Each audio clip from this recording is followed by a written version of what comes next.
7 best abs exercises to get ripped abs. And no, crunches aren't on the list. You ready? Let's go. Okay, so before some dweeb who lives on PubMed comes in and says, hey Eric, abs are made in the kitchen. Let's be real. Abs are crafted in the gym. They are revealed in the kitchen. After all, you cannot sculpt a pebble. Do you really want those lean, tiny little abs, or do you want to be strong, jacked, lean, and muscular?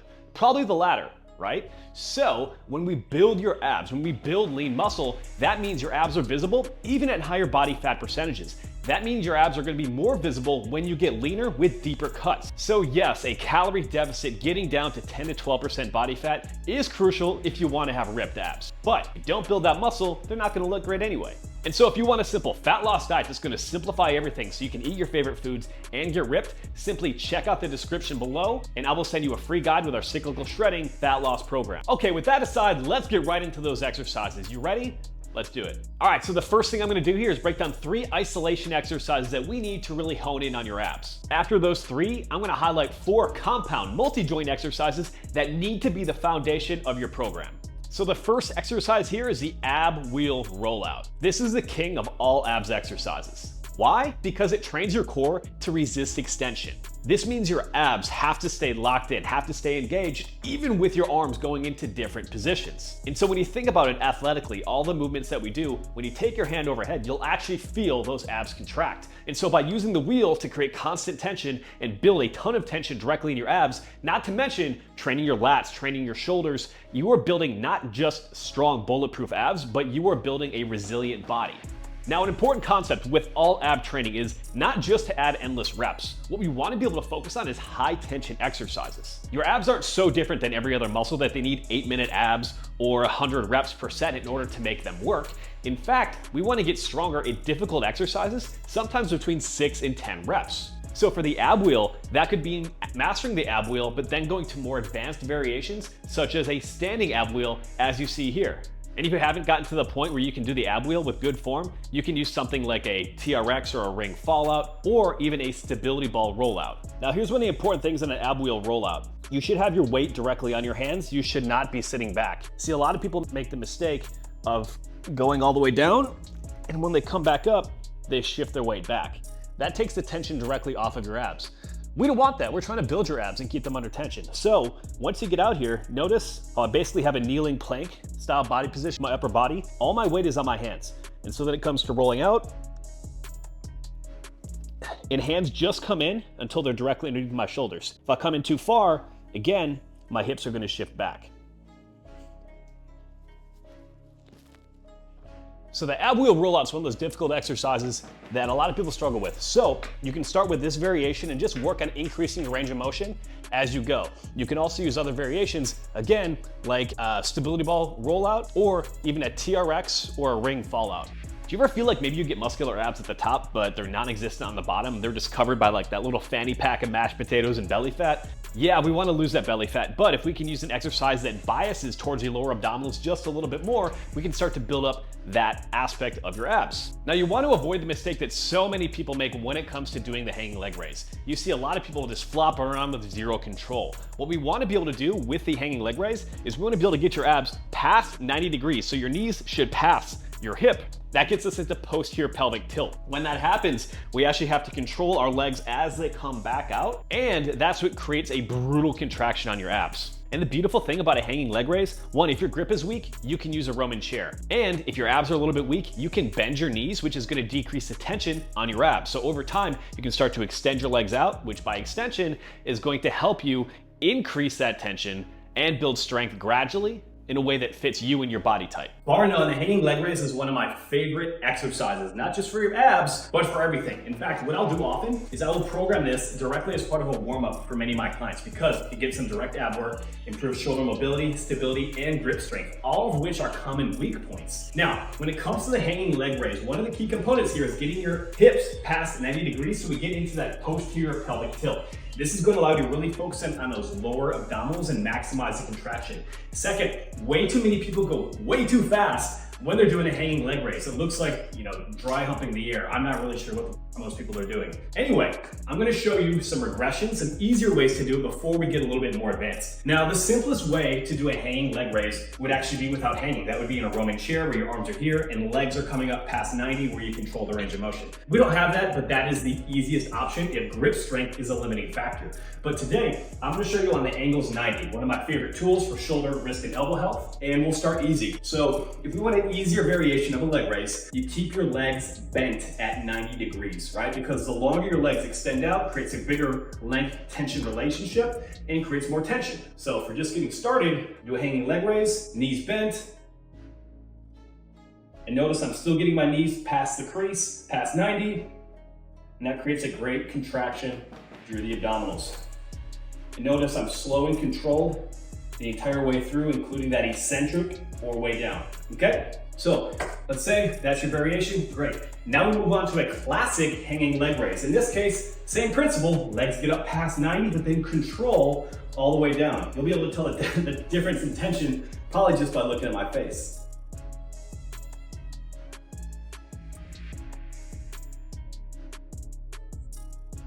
And 2 to 3 seconds down. Okay, so classic hanging leg raise there. Now, if we want to get things a little bit more advanced, probably should have done these first, we can go with a toes to bar. Especially if you're using grips like an Angles 90, just make sure you've got a really good grip on those because your weight does get shifted back just a little bit. But this is an incredible, incredible exercise, not just for your abs, but your entire body. All right, so let's see if we go a little bit higher here. And then tension. All right, so classic way I like to program hanging leg raises. One, there's gonna be a lot of variability because we do factor in the grip strength aspect of it and overall core strength. But 3 times 8 to 12 is a great way to build strength. So 3 sets of 8 to 12 reps. If you start to get more advanced and grip strength is the limiting factor, then I like to take these 3 by 12 to 15 reps with about 60 seconds of rest in between. Now the third exercise is a little known exercise where 7-year-old Chinese girls will beat up grown men. It's called the hollow body hold, and it's a movement that originates in gymnastics. There are 4 reasons I love the hollow body hold. First, it teaches you total body tension. It teaches you how to brace your core properly under load and resistance. This carries over well to exercises like an overhead press, a squat, and a deadlift. Number 2, the hollow body hold trains anti-extension. This is the ability to prevent unwanted arching through your lower back. When we arch through our lower back and then compensate because our core is too weak to do a particular movement, or even our glutes are too weak, then our lower back takes on the brunt of the load, and that's when overuse injuries tend to crop up. Number 3, the hollow body hold develops the transverse abdominis. This provides inner stability for your core. And number 4, they're adjustable. Whether you're strong, you can have your legs fully out. If you're not quite as strong yet, you can bring your hands down and bring your knees in. This allows you to do the hollow body variation that meets you exactly where you are right now, instead of trying something that's so difficult where you feel like a failure. So start rolling down, sort of plantar flex your toes, so point your toes out away from you. And what you're gonna do, you're gonna keep your chin tucked, toes pointed, and arms just above the ground. And so as we're going right here, I'm gonna point my toes. As my legs go out further, that's actually going to increase tension directly on my abs. Now with my hands, as you can see, I'm off the ground, and as I come up, more tension, more tension, more tension. And so now you can even hear my voice as I'm shaking and holding this position with the hollow body. This is a non-stop contraction directly on your abs. So this is a fairly advanced variation. You can add some rocking in directly into the hollow body position. But if this is too difficult, here's what you do. First, bring your hands down. This is going to be a little bit easier. If it's still a little bit tough, while maintaining that hollow body position, you can start to bring your legs in as well. So we're gonna do 3 sets of 45 to 60 seconds on this hollow body hold. And you can start with your tension as high as you can tolerate, but then during that time duration, if needed, you can bring your legs back in or bring your arms back in so you can maintain the entire time. As you get more advanced directly with the hollow body hold, you're gonna have the ability to hold that position out and increase the tension all the way throughout. By manipulating your body position, it's amazing what you can do in terms of creating tension directly within your muscles, and that's what creates a muscle building stimulus that's gonna help you have more visible abs. Now, you don't just want to train your abs in isolation and then skip everything else. In fact, if you pick the right heavy compound exercises, you'll be able to build stronger and more resilient abs and a bulletproof core while building up your arms, legs, and everything else. And so these are 4 compound exercises that need to be within your training if you want to be able to maximize ab development while building a jacked and lean physique. Number 1 is a farmer's walk. Seems simple, a lot going on. Every single step that you take requires dynamic stabilization of your hip and lumbopelvic complex, which is a complicated way of saying we're going to build a strong, stable, and resilient core and hips. You see, every time we take that step, we have a muscle called your quadratus lumborum that kind of comes off your spine and connects all the way down. It almost looks like a suspension bridge. This is going to force that muscle to help stabilize, which is crucial in preventing back pain. Plus, the farmer's walk is going to build you bigger forearms and beefy traps, and that just helps you look great naked. And we're under control the entire way.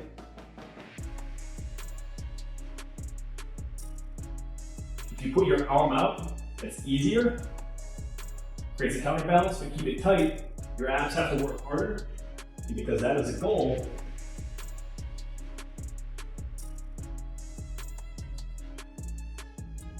Exercise number 2 is a front squat or a goblet squat if you can't get into that front squat position. Because we're both reducing shear stress, good for back health, and forcing your abs to work that much harder, the front squat is a staple exercise for building a strong core and more muscular abs. The bottoms up front squat. Great exercise if you want to build incredible strength in the front squat while actually taking the stretch reflex out of the exercise. Because we come to a dead spot using these safety squat bars right here, we are forced to maintain tightness throughout the thoracic spine and anterior core.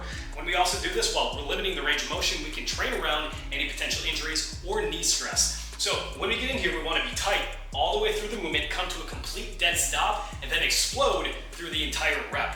This is an exercise where I like to load it quite a bit heavier. I'm talking 8 sets of 2 reps, 1 rep, with anywhere from 85 to 95+% of a 1 rep max. You won't be as strong as you would with a typical 1 rep max in a front squat simply because that stretch reflex is removed. However, this builds incredible strength when coming out of the hole, and you can easily manipulate the depth that you're going to go to based on the safety squat arms, and that way you can make it unique to the depth that you can take while maintaining optimal form.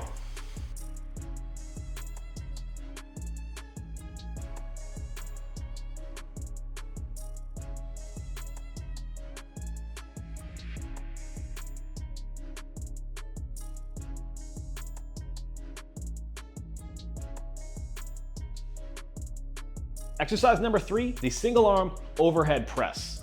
Now, all overhead presses train anti-extension. Again, anti-extension is the ability to prevent arching through your lower back. Not to jump off topic here, but very few people can actually press overhead without compensating through their lower back because they have a weak core and poor overhead mobility. So building a stronger core and improving overall mobility can be a great way to be able to both prevent back pain, but also improve shoulder health. But until those issues are fixed, most people have no business doing a barbell overhead press. That's why I prefer a single arm dumbbell press. The single arm overhead press allows you to train around imbalances that typically happen between left and right side. So in addition to the anti-extension training stress that we get and building some big, beefy, beautiful shoulders, it's going to be safer on your shoulders. Plus, because we have to prevent ourselves from bending sideways, it's training anti-lateral flexion. It's going to smoke your obliques and build a stronger, more functional core.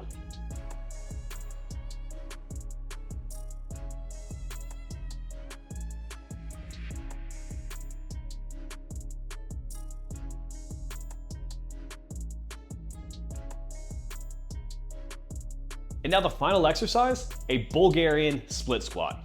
Yes, they are absolutely brutal when it comes to torching your quads, your glutes, your hamstrings. Did I just make up a word? Glutes and quads? Quads? Anyway, that aside, yes, it's great for your lower body, but because it's hitting that unilateral training stimulus, we are forced to stabilize all the way through our hip and through our core. You've probably seen some people or experienced it yourself, the tendency to want to move side to side when you're doing a Bulgarian split squat. That's because your core is weak. And so we can build a body that can generate force through the lower body in addition to stabilize your core.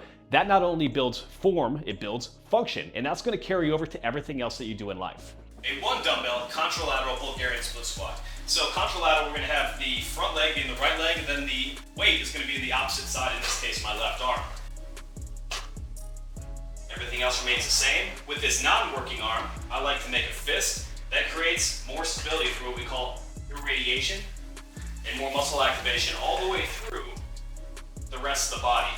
So that's a contralateral variation. We can also do ipsilateral, which would mean the weight is going to be on the same side, right? And so we're going to have different stability demands activating different stabilizers with either one of these variations. Typically, I will do the contralateral variation, but the ipsilateral is also pretty gnarly. Some people also just call this, or simply, the same side single dumbbell Bulgarian split squat.